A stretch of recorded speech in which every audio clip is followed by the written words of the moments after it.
tiene relación con el tema final de la meta comercial. Me parecía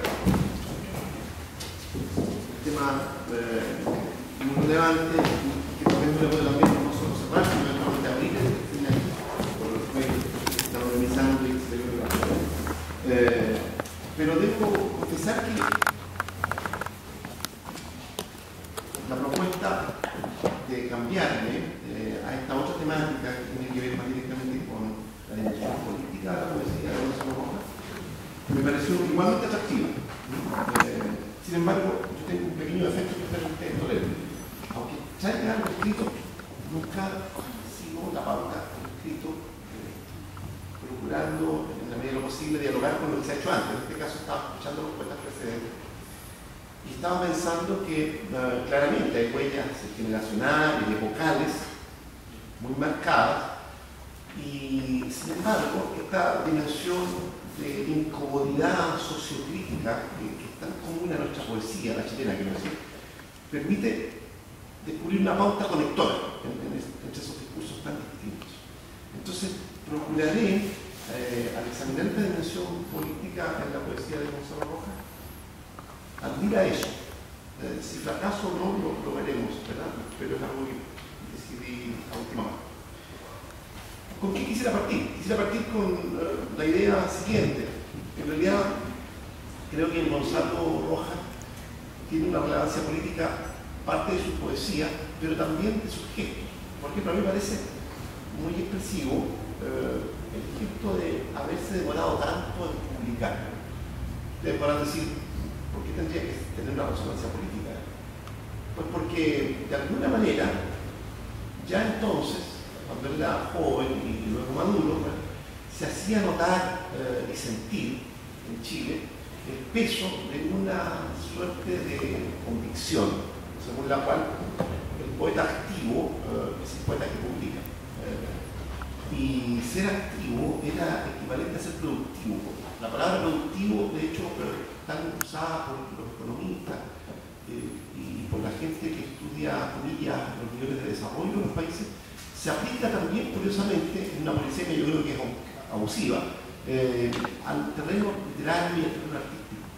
Pues bien, Gonzalo, después de publicar ese primer libro, además no tan joven, a los 42, lo cierro a los 30, a los 20, a los 30, el famoso libro La miseria del hombre, se demora 16 años en publicar su segundo libro, Contra la muerte, y luego otros 16 en publicar el segundo. Esa dimensión política del silencio, un silencio que no es abandono de la escena, sino repliegue, me parece relevante como para partir. Y en ese sentido, quisiera comenzar con un poema que me parece más relevante de ese del libro. Poema, bueno, dos poemas son muy relevantes allí, entonces. Perdí mi juventud, ¿verdad? Pero en este caso quiero citar La lepra, que en libros posteriores él tocó y retituló Aula Áulica, etc. Pero a mí me parece que el poema es muy notable en su versión original, y lo voy a citar, seguro que ustedes lo recuerdan. Todavía recuerdo mi clase de retórica, ceremonia del juicio final, un gran silencio hasta que el profesor irrumpía. Sentados, os traigo carne fresca, y vaciaba un paquete de algo blanco y viscoso, envuelto en diarios viejos como un pescado crudo, sobre la mesa en que él oficiaba una misa. Capítulo primero. El estilo del hombre corresponde a un defecto de su lengua. Y mostraba una lengua comida por moscas de ataúd para ilustrar su tesis con la luz del ejemplo. Mirad, la lengua inglesa no es la lengua española. Aquí tengo la lengua de Cervantes. Su forma de espada no coincide con el hueco del paladar. El profesor hablaba de condiciones, rasgos, influencias, metáforas, estrofas, y cada afirmación era probada por la crítica. Ahora bien, los puntos de vista de la crítica, pobres cuencas vacías, eran toda esa carne palpitante saqueada a los distintos cementerios, lenguas, dientes, narices, pulmones, vientres, manos, que un día fueron órganos de los grandes autores, hoy tumores malignos servidos en bandejas por profesores ágiles a discípulos ágiles adentro de una sala alcantarilla. Donceles y doncellas extasiados copiaban en papeles todas las proporciones de una obra maestra, las leyes de la lírica, la épica y dramática, causas y consecuencias, la decadencia, el desarrollo de las literaturas. Ante tal entusiasmo, el olor de los restos de los grandes autores se mezclaba al olor de esos bellos difuntos, sentados en la silla de su propio excremento, y una sola corriente de inmundicia en el aire, mientras la admiración llegaba al desenfreno, cuando ese profesor, si aprendéis, nos decía, los requisitos de la creación, seréis fieros rivales de Goethe y superiores. Y cerraba su clase.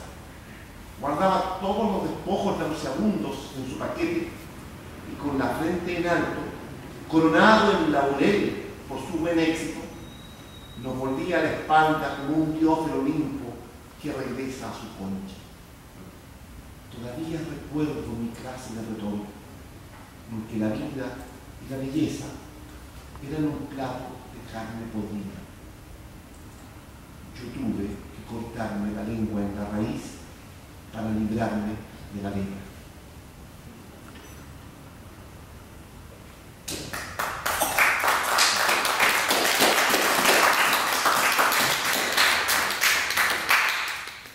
Creo que puede no ser muy evidente en prima facie, digamos, generalista,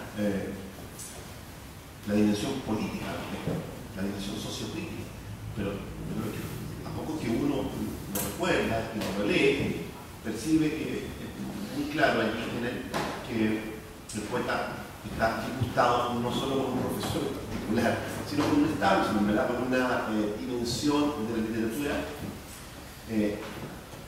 considerada una perspectiva académica, además pretenciosa, con un voz de la crítica académica que pretende haber encontrado leyes, principios, pretende dirigirse como una suerte de ciencia literaria, pretensión que por lo demás no se ha olvidado, es más, a reproducir. Y la dimensión que el poeta rescata es precisamente esa especie de neorromanticismo que uno celebra en Gonzalo, que puede parecer individualista en algunos casos, pero que nos devuelve la confianza en la creación, en la creatividad en particular, como opuesta a esta dimensión cuadriculada, anticipatoria, pero que no le deja espacio ni a la espontaneidad ni al impulso creador genuino, porque es obvio que con esa concepción de la escritura como algo que ya viene preformateado por la crítica y por la crítica académica, no se puede esperar ninguna obra demasiado relevante, ninguna obra demasiado autorista, y por otro lado también resulta sospechoso ese maridaje tan temprano entre el ambiente académico y la creación literaria. Francamente creo nocivo para la dimensión política de la poesía y de cualquier literatura, pero en particular de la poesía, la proximidad del poeta al ambiente académico. Supongo que puede parecer paradójico que lo diga yo, que este año cumplo 30 años en el mundo académico, pero yo me dedico a la enseñanza de la psicología, no a la enseñanza de la literatura. Muy pocas veces he enseñado literatura, y no sé si la he enseñado, pero la he promovido.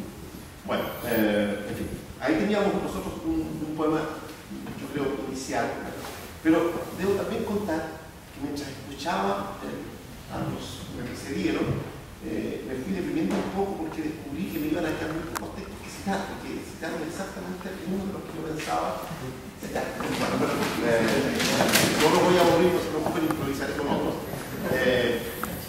Otro texto que yo creo que es un clásico y que desde luego ustedes conocen bien, pero yo creo que podríamos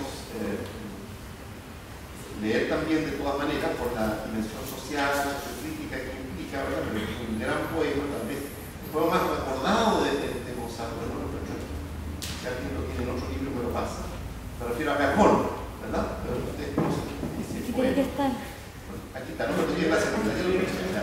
que debía agenciarme este libro en la propia biblioteca. Entonces, este es un libro del Gonzalo que yo creo que ustedes lo conocen, ¿no es cierto? Un libro que está publicado en Visorsi, y al que yo no le tengo la mayor de las simpatías, debo reconocerlo, después explicaré por qué. Pero este poema es un gran poema, y lo vamos a leer, y vamos a ver su dimensión también sociológica. Veo un río veloz brillar como un cuchillo, partir mi lengua en dos mitades de fragancia. Lo escucho, lo huelo, lo acaricio, lo recorro en un beso de niño como entonces, cuando el viento y la lluvia me mecían. Lo siento como una arteria más entre mis sienes y mi almohada. Es él, está lloviendo. Es él. Mi padre viene mojado. Es un olor a caballo mojado. Es Juan Antonio Rojas sobre un caballo atravesando un río. No hay novedad. La noche torrencial se derrumba como mina inundada y un rayo la estremece. Madre, ya va a llegar. Abramos el portón. Dame esa luz. Yo quiero recibirlo antes que mis hermanos. Déjame que le lleve un buen vaso de vino para que se reponga y me estreche en un beso y me clave la púa de su mano. Ahí viene el hombre, ahí viene, embarrado, enrabiado contra la desventura, furioso contra la explotación, muerto de hambre.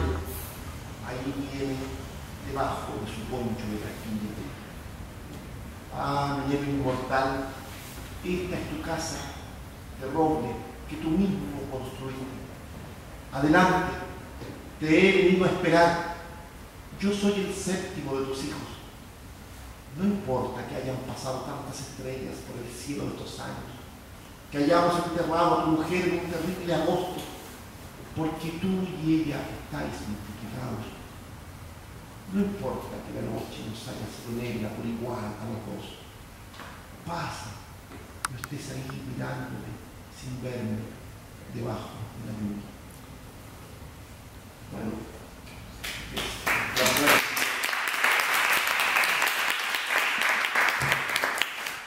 se me ocurre que en un contexto como el nuestro, tenemos fresca la imagen, por ejemplo, de los 33 mineros atrapados bajo la mina, ¿verdad? Y entonces la dimensión política de un poema que sea un homenaje al padre minero se hace muy evidente.